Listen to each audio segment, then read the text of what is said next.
Good evening, everyone. Thank you for joining us. I'm Rod Fowler. That's not the only decision made by Trump that's getting a lot of attention tonight. Mass confusion and worry across the nation tonight after Trump orders a freeze on some federal grants and loans. Channel 8's Mackenzie Johnson joins us live to explain how it could impact your family. Mackenzie. Rod, moments before it was set to take effect this afternoon, a federal judge blocking Trump's freeze until Monday. But tonight, many parents left worrying about their child's breakfast and lunch programs at school, and many students here at UNL worrying about their student loans. So what would actually be affected if the freeze goes into place on Monday?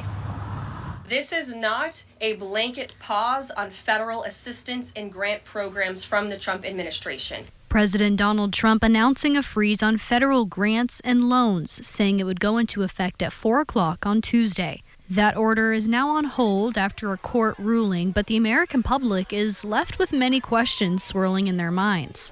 Local organizations reacting to the news and trying to figure out what effects it could have. Parents concerned cuts would be made to school breakfast and lunch programs.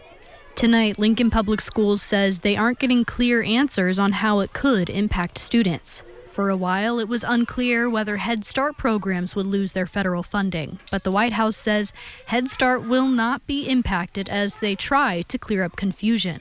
Individual assistance, that includes, I'm not naming everything that's included, but just to give you a few examples, Social Security benefits, Medicare benefits, food stamps, welfare benefits, assistance that is going directly to individuals will not be impacted by this pause. UNL also giving guidance to their students, saying Pell Grants and federally sponsored direct student loans will not be affected.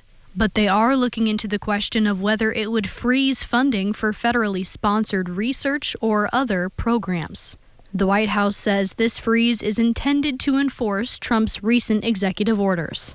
It means no more funding for illegal DEI programs. It means no more funding for the Green New scam that has cost American taxpayers tens of billions of dollars. It means no more funding for transgenderism and wokeness across our federal bureaucracy and agencies. Press Secretary Caroline Leavitt goes on to say that it is the president's job to be a good steward of the taxpayers' dollars.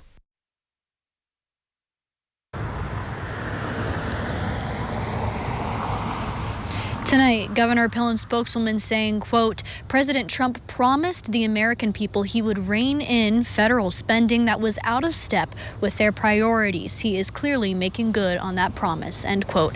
Pillen is also promising to work with state agencies to figure out the impact of the potential freeze. Reporting in Lincoln, Mackenzie Johnson, Channel 8 News.